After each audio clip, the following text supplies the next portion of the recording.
Hi everyone, I'm David Aragona, and this is the TimeformUS Road to the Kentucky Derby series where we handicap the Kentucky Derby prep races. There are 3 of those this week, and I'm covering the Withers and the Robert B. Lewis in 2 other videos, but in this video we're focusing on the Grade 3 Holy Bull from Gulfstream Park on Saturday. It's race 11 on their card down there, going 1 mile and a 16th, and this race features a heavy favorite and one of the top early contenders for the Kentucky Derby, that being the number 3, Tiz the Law, who, as we look at the entire field, is listed at 3 to 5 on the morning line. No surprise this horse is going to be a very short price because he's not facing any real competition in this race. I don't think it's a stretch to really say it is his race to lose, and we can go right into his past performances, and he's just run significantly faster than all of the other horses in this race, really in every start. I mean, even in his loss last time, the Kentucky Jockey Club, it's not like he was disgraced finishing 3rd as a 3 to 5 favorite.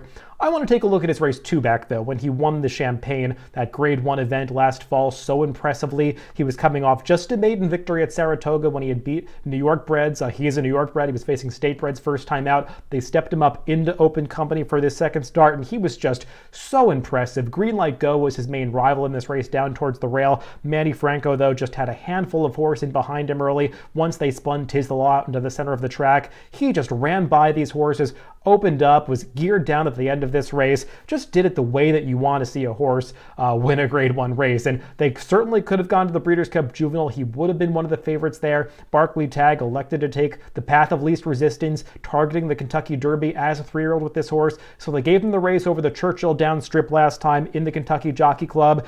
Not sure he's going to get another sloppy track run over on Derby Day, but that's what they got in the Kentucky Jockey Club last November. And I just thought the way the race shook out, it didn't really work in Tiz the Law's favor because he was the best horse that day, probably, but they put him in behind horses early to try to give him that education. There really was no speed in the race though, and you see those TimeformUS pace figures indicating the pace was pretty slow. I know horses closed, but Tiz the Law never really got a chance to build up any momentum, caught behind horses coming around the far turn. Manny Franco had to pause multiple times coming to the quarter pole, tried to stick him in between horses in the lane, but he got bumped around a little bit, just could never really gain that momentum the way that he did in his first 2 starts to unleash that really powerful late kick that he showed. So now he's coming off a bit of a layoff, returning down at Gulfstream Park where he's been working down at Palm Meadows all winter. He's been drilling very forwardly and encouragingly for this return to the races. I don't think the 2 turns is going to be a major issue, especially going this 1 mile and a 16th distance.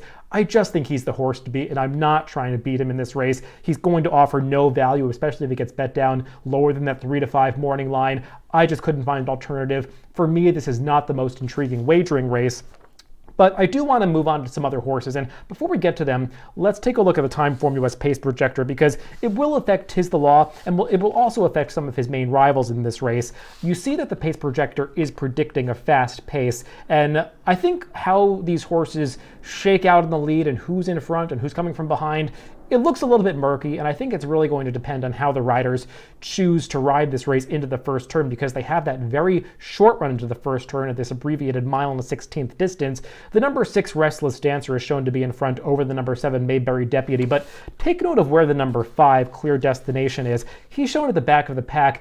Even though if you look at the running styles for this race in the TimeformUS PPs, he's one of just 2 horses with a running style of leader. So I think it's unlikely that Paco Lopez, an aggressive rider, is going to take this horse to the back of the pack. He's only listed there because the pace projector is only taking into account his last 3 or so races. And prior to that, he had been in some 5 furlong sprints where he had shown really high speed. If the pace projector was accounting for those races, he'd be shown much closer to the pace. Now, I don't think Paco Lopez is going to ride this race like it's a 5 furlong affair, just making the point that Clear Destination will probably be forwardly placed mixing it up on the front end, and that could potentially hurt a horse like Relentless Dancer. One who could fall into a very good trip though is the number 1 Toledo, and he's likely to be the second choice in this race. I think most will perceive him as the main alternative to Tiz the Law, and I really have no argument with that. He was visually impressive when he broke his maiden at Aqueduct 2 back. Let's though take a look at his loss last time out when he was the 3 to 5 favorite at Gulfstream Park in that N1X allowance race last time.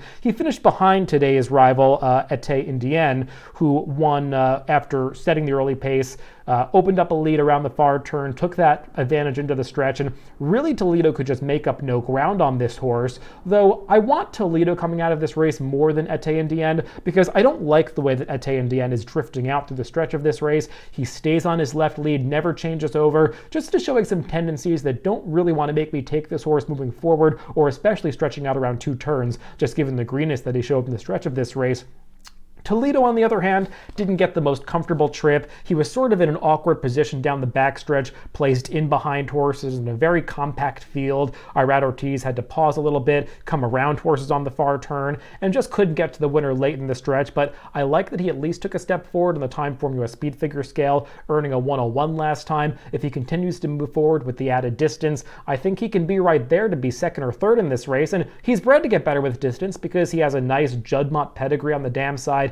His Bernardini dam is a half-sister to horses like Seismic Wave and Teletext, who were both routers on the turf. So Toledo definitely is bred to handle the 2 turns. It's just a matter of if he can run fast enough to really challenge Tiz the Law. I'm skeptical of that. 2 other horses I want to take a look at are drawn towards the outside. One of them is the number 6 Relentless Dancer, who I mentioned when we were talking about the pace projector, is likely to be sent out towards the front end by Jose Ortiz, who's riding him for the first time. There's really nothing to knock about this horse's 2 dirt races. He was pretty gritty to get the maiden victory 2 back at Churchill Downs when he held off, or I should say finished in a dead heat with Silver State, who would go on to finish second in the Lecomte that we watched a couple weekends ago. And so the Relentless Dancer came back out of that race to travel down to Delta Downs to face Louisiana bred, since he is a Louisiana bred, in a pretty minor stakes race there. He was 4-5 for a reason, and he made that look like it was value as he drew off easily to win by 10 lengths that day.